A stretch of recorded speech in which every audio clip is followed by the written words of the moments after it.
Hey guys, welcome back to Let's Play Skies of Arcadia Legends. Last episode, we pretty much got all but one of the discoveries, talked with the Hamacho Hermit, and got an upgraded Ilchemist's shop. This episode, we're going to use the dancing lights as evidenced by the discovery to help us enter the Maw of Tardis. And I'm going to do something a little bit out of character, because... Oh, I have a black map. That probably explains why I was running into so many back in Yalfratoma when I was farming Roma fish. This is alright, but admittedly compared to the Dark Rift, this is a far cry from that one. This is just literally a straight line with two branching paths, versus the Dark Rift, you had to think at least a little bit. Maybe one day I'll do a countdown of all my dungeons in this game from least favorite to most, as well as bosses. We'll see. We'll see how that holds up. Now, similarly, okay, I mentioned. Okay, so both in here and in the Dark Rift, you kind of have this closed off setting. So a lot of the characters that would normally be outside are going to be inside the ship. So you see Marco, who's normally out scrubbing the decks. There's Brabham. He's always doing that. And, of course, Enrique's with his girl. Gotta love that couple. Alright. And because of that, because everyone's inside. And it's kind of funny, like, they have unique dialogues, like when you're in, like, ship dungeons like this in the Dark Rift, and it's not even like, okay, it's just generalized. Like, it's pretty specific to each location. There we go. There's Ryukan, who's normally hammering it out on the ship. Yeah. And yeah, Belle and the twins are just there, and of course anyone who's already... They would normally be at their station, they're there, so... I actually wonder, like, for some reason, I want to think Merida behaves differently in some of these, so let's see. I'm going to change crew just ever so briefly.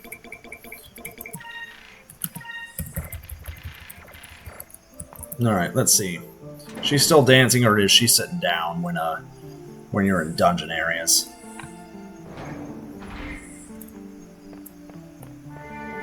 So yeah, she'll still dance. So yeah, pretty much anyone who's already indoors, they'll stay in their station. Anyone who's outside the ship,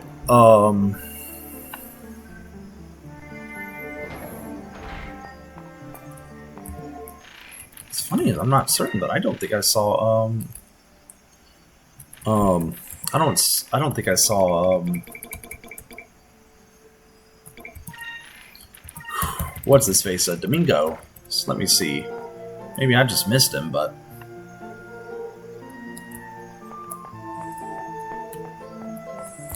And I think, yeah, anyone who's, like, any of the dungeons, like, Vice will be like, yeah, probably not a good idea to go outside right now. Like, with the Maw of Tardis, or not the Maw of Tardis, with the,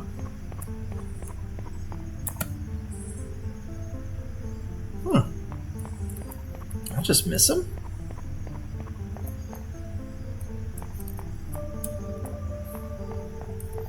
Oh well, another little interesting thing.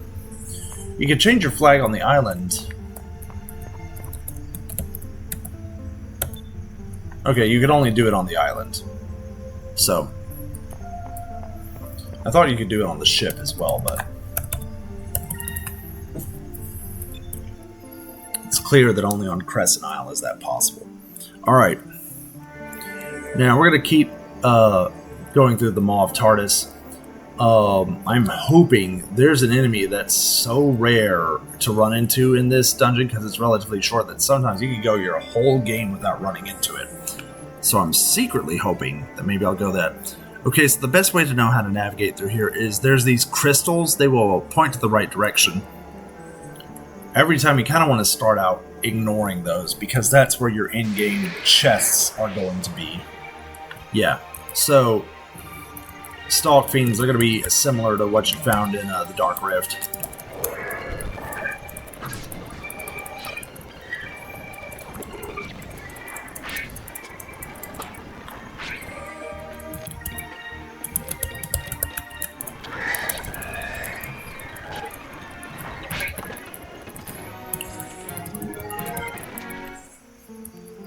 And I changed my weapon loadout to green because I'd already gotten increments on enough party members last time. I'm already, I think I'm pretty...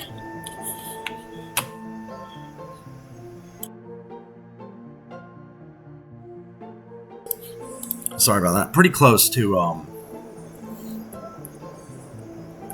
where I need to be. Alright. I'm in the right location, right? I actually hope I didn't... That's right, I can't pull up a map in place. Okay, so these are probably my favorite named enemies. They are Shrilps. And then you have Nyrads. I don't know why, they're just Shrilp.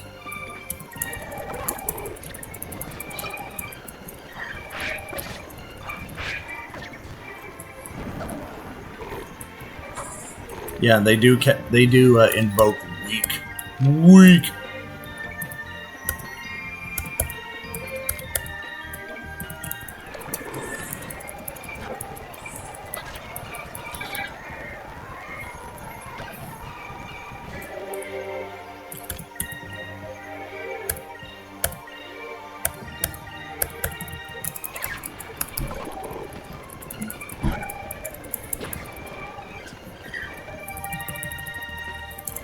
Lord, this one is wanting to keep its guard up for a minute.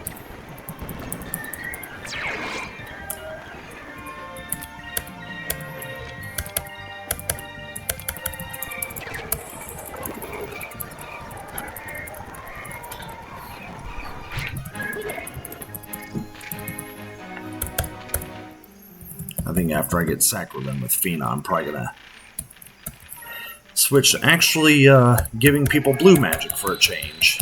Well, as you can plainly tell, we are decidedly lacking in on this whole game without it. That's because, frankly, it hasn't really been too terribly necessary for the longest. Alright, so these little stalagmites are going to be kind of your treasure chest for this area. And this is a pretty rough dungeon. You can see, like, they're not throwing small fry at you. They're giving you some. They got a pretty robust enemy pool here. A lot of big guys. Okay, you typically get those flat fiends and those weirdos whose name I can't remember. But on a general whole, this is.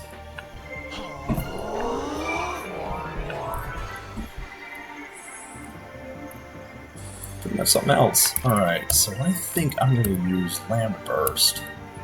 I'm going to attack one of these Carnalax and then also use a Blade of Justice, I think.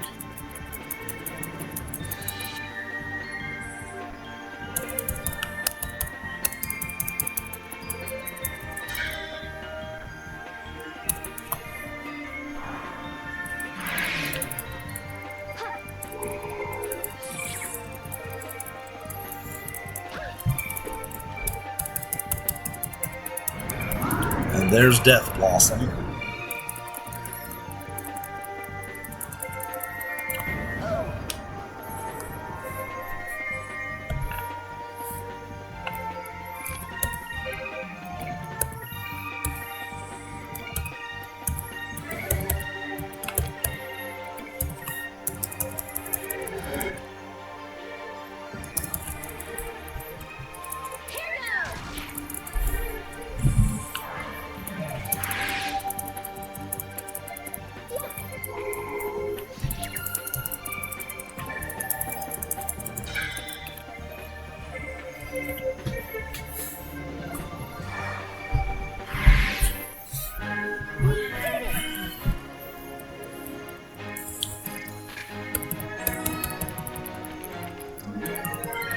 Alright.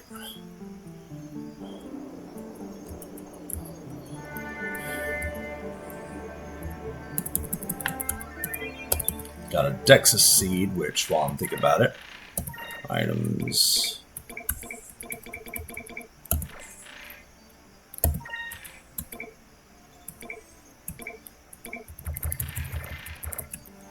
Alright. So now I'm going to go back. And we just kind of want to go back to that big open cavern area.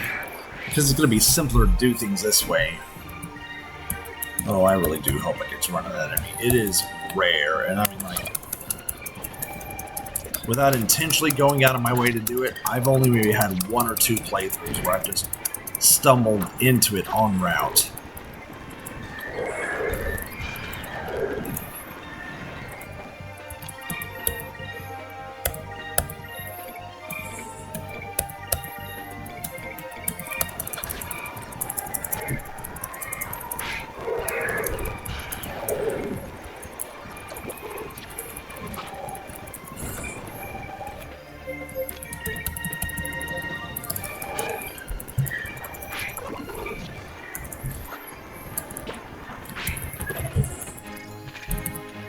Oh, I meant to switch to blue. No, well.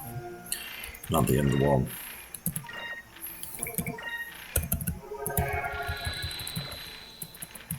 Actually, thinking about it, I meant to bring this up earlier, but the giant looper does yield a captain stripe.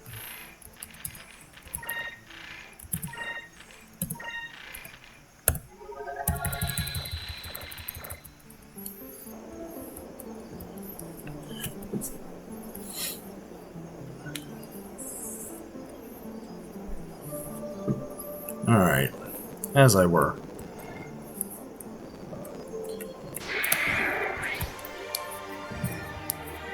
Ah, I was hoping for it.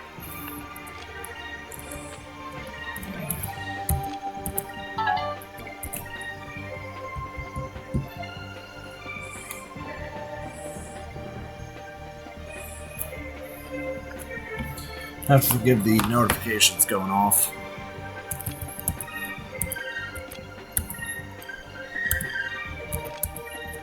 I think I'm actually going to go after the Carnalac. Because I do believe it, just like the...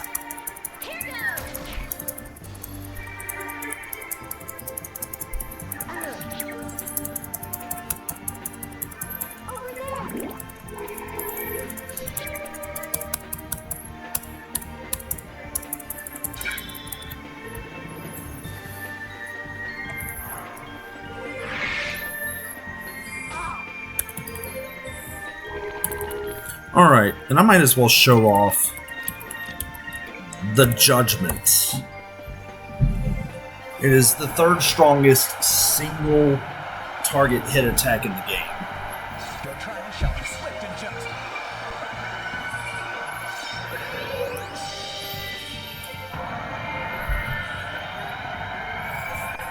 Face your punishment. I just want to point out, like, Enrique must be a bit of a Chad. He can bring the enemy all the way over to the Valua and execution grounds without any worries from Galcian or Theodora. He can then hurl a giant dragon at him, refuse to elaborate, and leave with crew in tow. Now we want to go to the original intended path. And as long as I'm not backtracking, I'm not going to speed up. I mean, it is mostly just a bunch of caverns, but... I keep hoping. Actually, let me switch over to blue like I said I was going to do. Actually, let me do this.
Alright.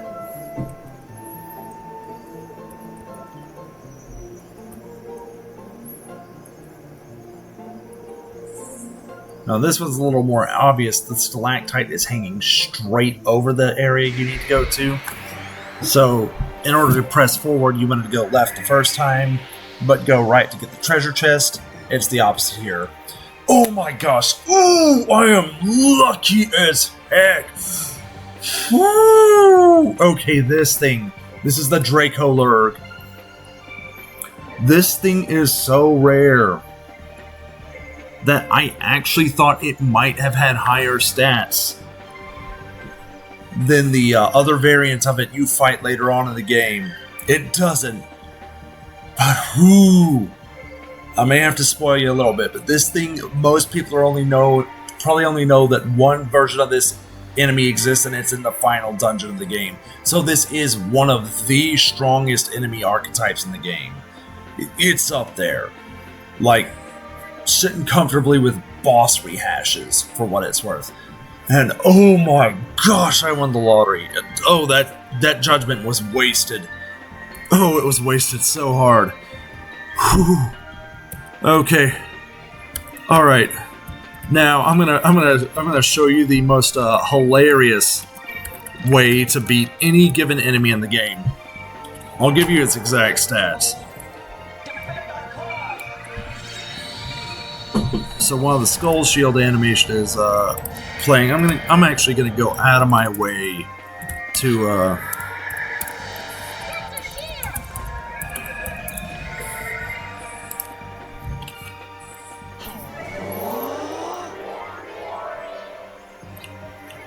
This thing has 45 HP, 434 attack, 308 defense, 154 vigor, 123 will, 308 magic defense, 138 quick, 15 agile, 100 hit percent, and 10 dodge percent. Alright. I'm about to make a complete joke out of this seemingly impossible, seemingly insurmountable regular encounter.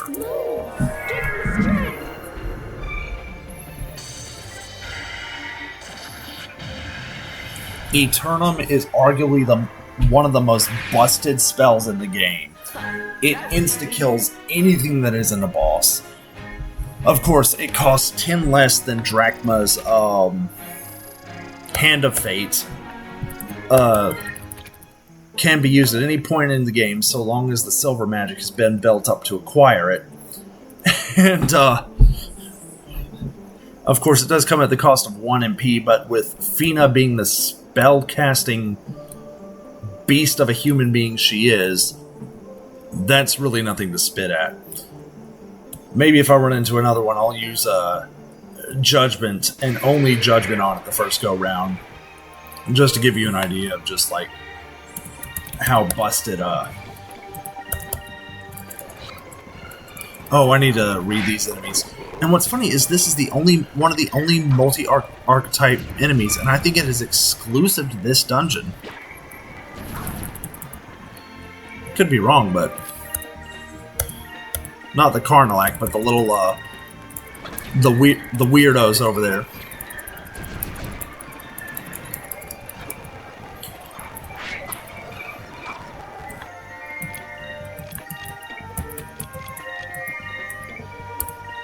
I'll use the Judgment on this Carnalac to give you an idea. So, if those damage outputs compare to the Draco Lurg at all, one wouldn't be enough to put it out of commission. That is just how insanely good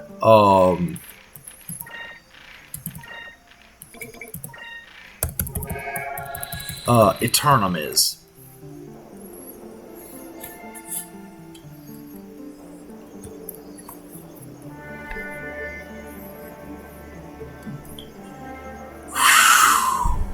I got lucky. I'm still going to keep the black map on because I can show that I'm not full of crap.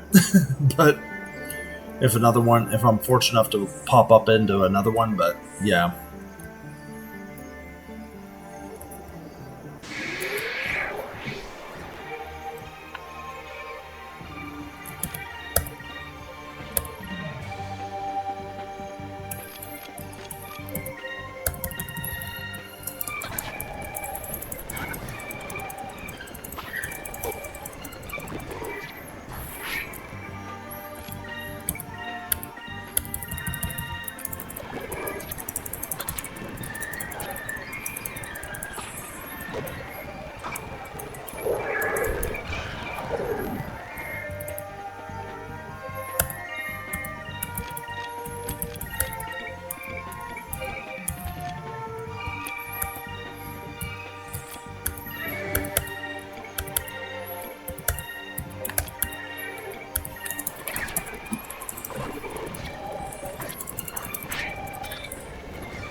Alright.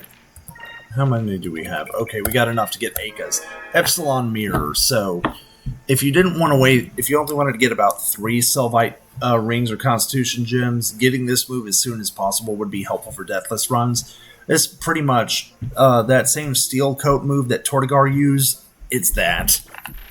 It also recovers all of her MP. Or recovers 10 MP, which is a lot. This move potentially can outseat Fina, making Aka the better spellcaster of the two. So, now we're going to go back to that central part of the cavern.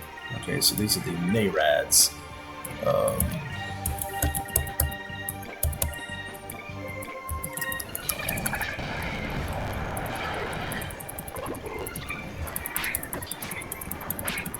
So it makes sense that a red affinity attack would not do very well against a blue magic caster.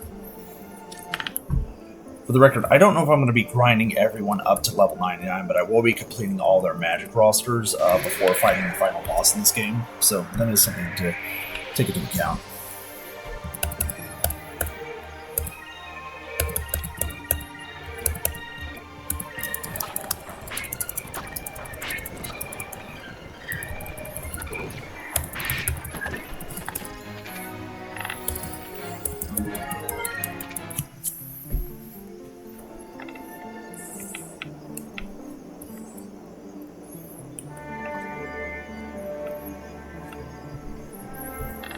And there is going to be a way I do it, and for those seasoned players who have played the game long enough, yes, it is probably the way you're thinking of.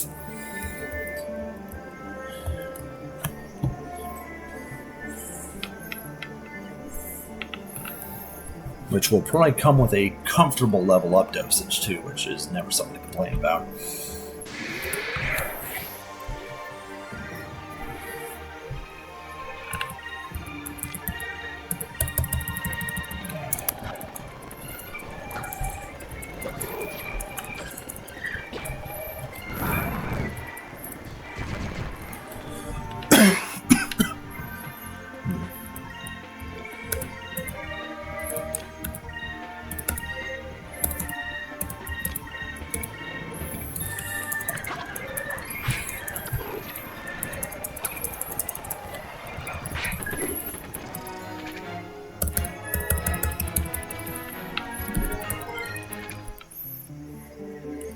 Alright, and pretty much you want to keep going. Alright.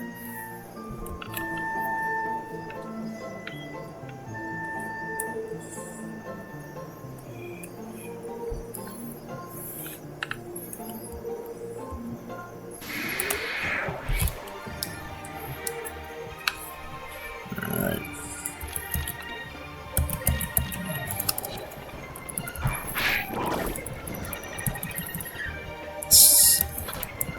And of course, I still refuse to look at what that enemy was. Well, that's where I can, correct myself.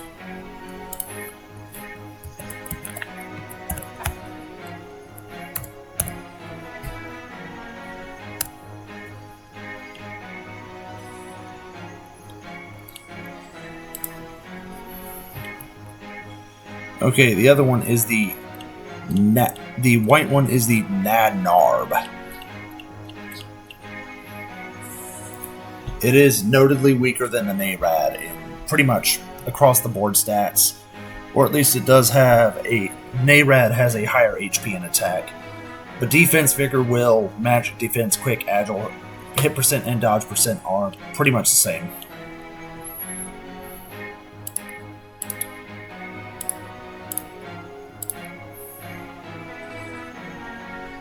Alright.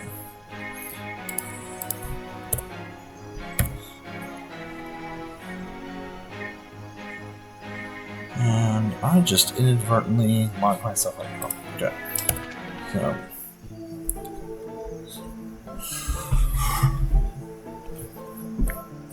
I did Did not do that. I'm going to save here. I'm going to save over our Glacia save point.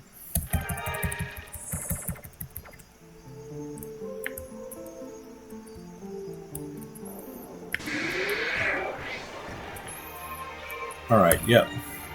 There's the Nadnarb. I personally like that name better.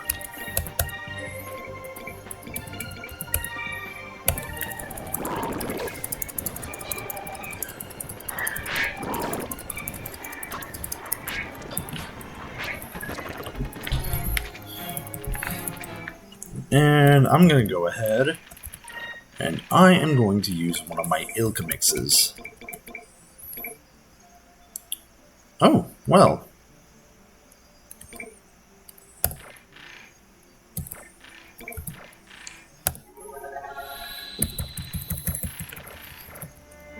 Yep.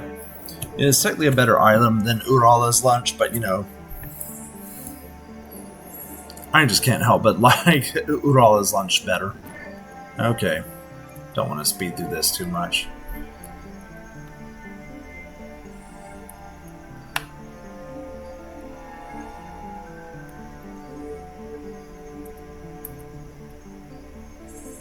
Now we want to go straight up to this thing.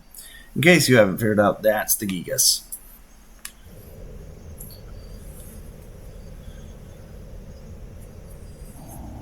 Is that? That is Yella, the yellow Gigas. Sylvite mages managed to put him to sleep. Then they sealed him in here. Yella is extremely powerful, so it's best that we don't wake him. The crystal is in Yella's position. We have to find a way to remove it without waking him. And it wakes up regardless. Slept for thousands of years. One ship comes just a little too close and it wakes the F up.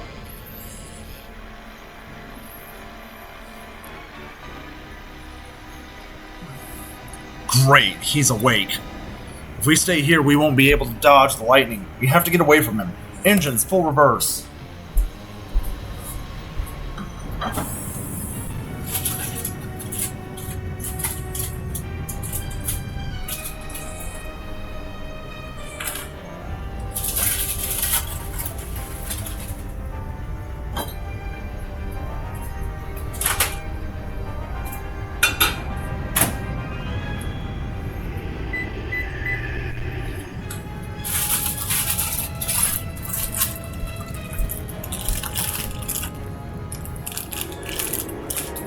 This is bad.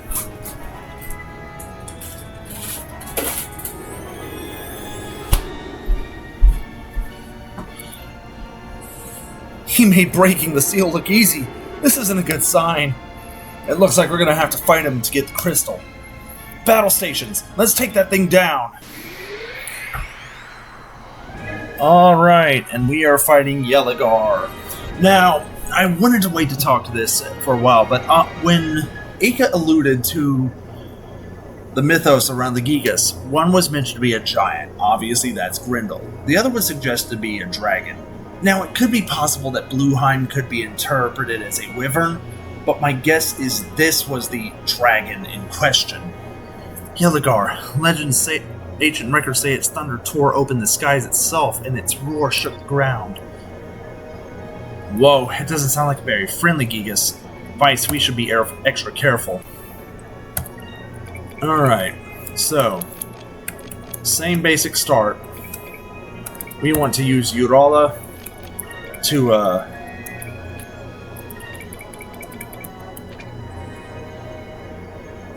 see, artillery attacks aren't going to help me much. So we're just going to guard this turn.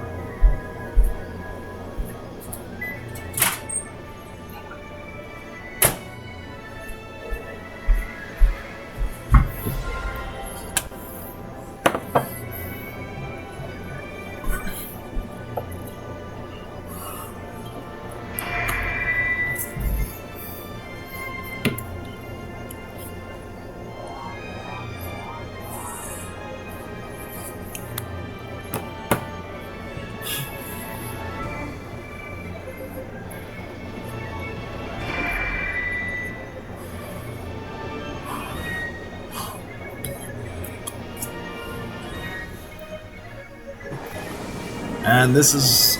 It may have, like, either 2 or 3 attacks. Obviously, there's Photon Charge. That's one of them.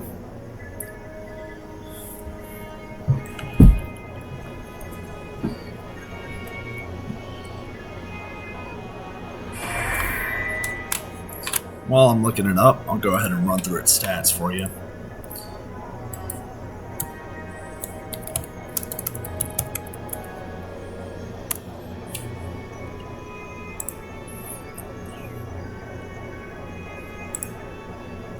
Alright. It has 150,000 HP. So it only has Volticar and Photon Charge. Let's see here. Let's use Incremus. We're going to use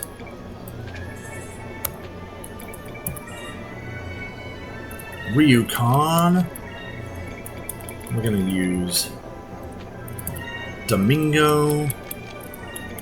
And we're going to use Marco.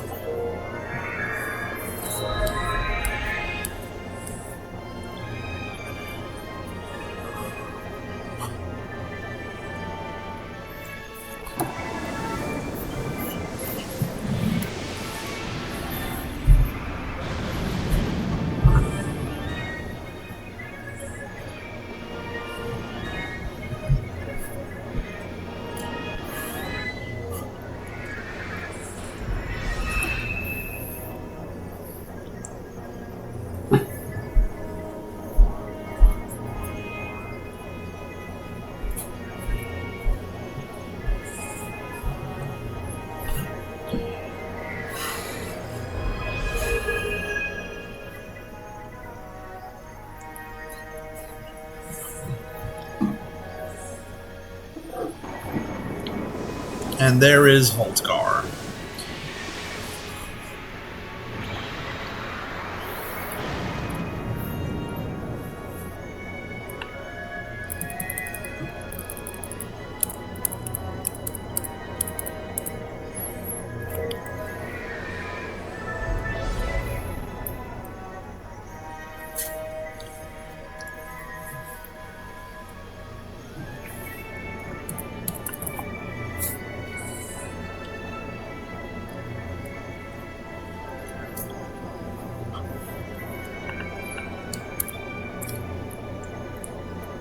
Alright, if I'm not mistaken... Okay, so above is playing it safer. Alright, so... Let's use the 5-foot cannon as Vice, and we're going to have everyone else use Rebel cannons.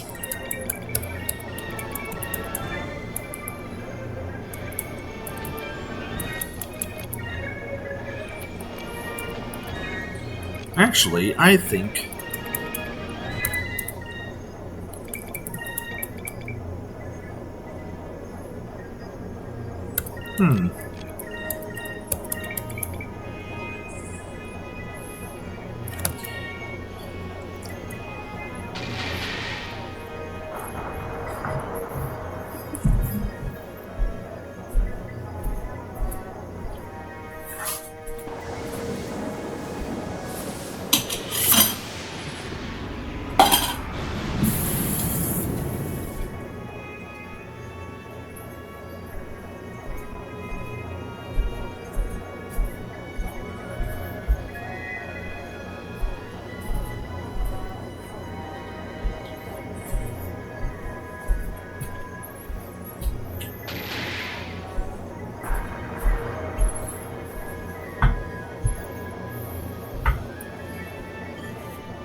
On from below route.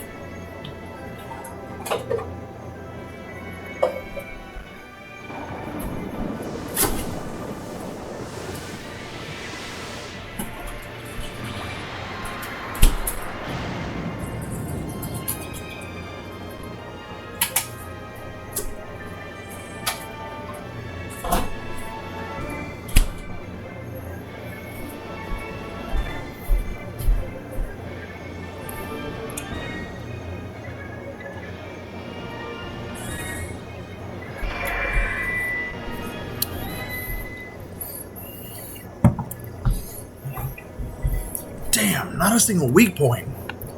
More importantly, is it me or does that thing look a little more active? Is the seal weakening on it or something? Perhaps, but whatever the reason, it appears to be building up for some sort of attack. I wish there was a way we could knock it off balance like we've done with all the other Gigas, but it's just too big. Anything short of the Moonstone Cannon probably won't even make that thing budge. And I screwed myself over. Okay. Alright. Change of plans. We're just gonna use a deluxe kit on this turn. Okay, no we're not. Oh, that's fine. Okay. So, we need to use the, I think, focusing, and then deluxe kit, and then guard.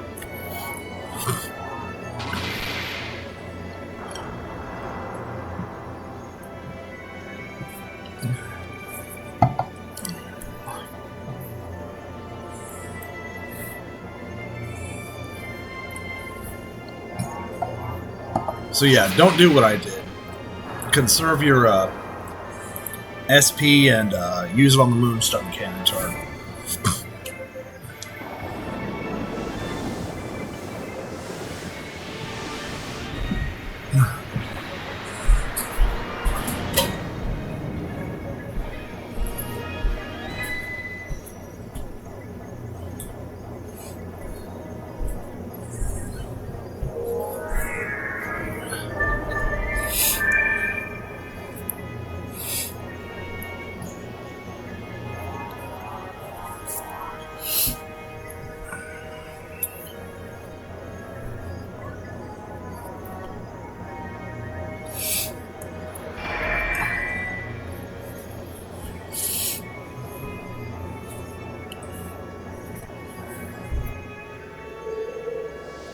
Thunder Crash. Okay.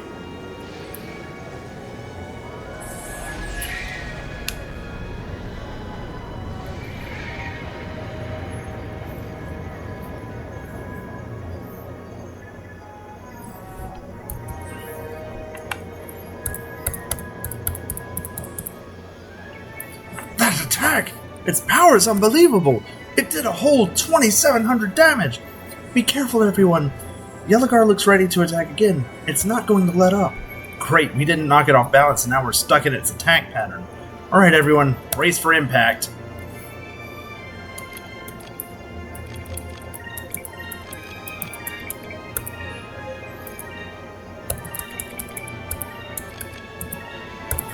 Alright. For now, just use the weapon cannon on it.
Admittedly, this is my first time seeing Thunder Crash, so I actually must have been doing something right every time prior.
Alright, so...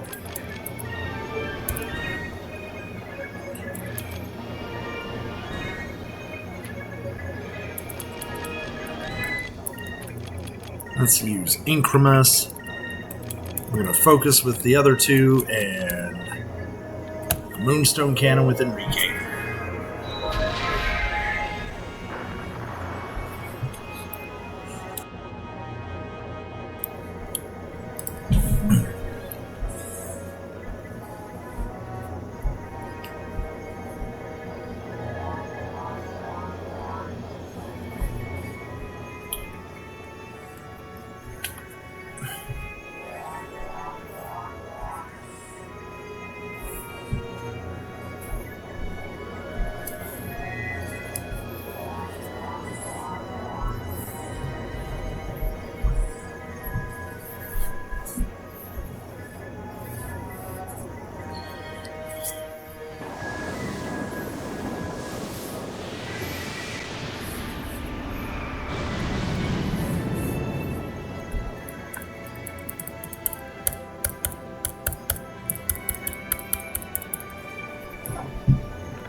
Moonstone cannon, fire!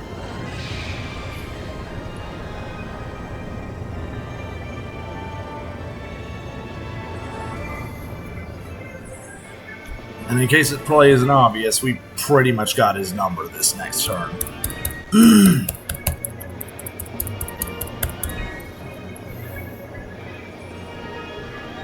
Alright, that did it. It's off balance.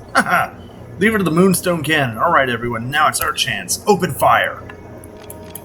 And finish this, this monstrosity off. I'd be surprised if this Moonstone Cannon alone didn't do it. Moonstone cannon, fire!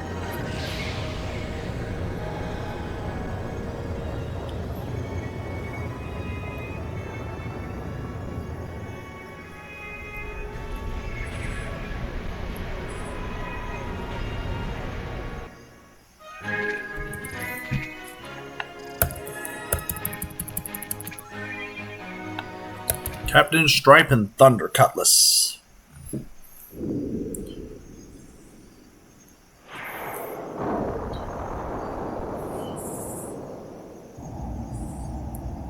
We did it!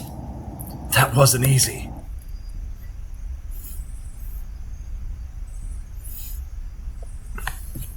And how the Yellow Moon Crystal survived that is...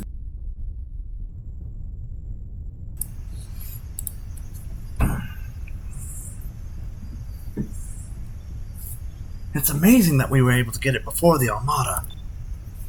Well, since we got the Yellow Crystal, we should head back to Crescent Isle. This is the 5th Moon Crystal that we've collected. And now, my quest is finished. Fina.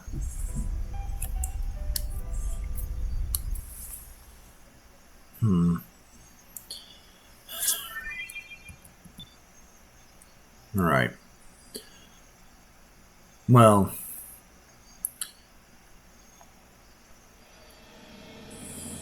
that's going to do it for this episode. And the next episode, We could go to Crescent Isle, but I don't think we're going to quite do that yet. So, until then, you guys have a wonderful rest of your day.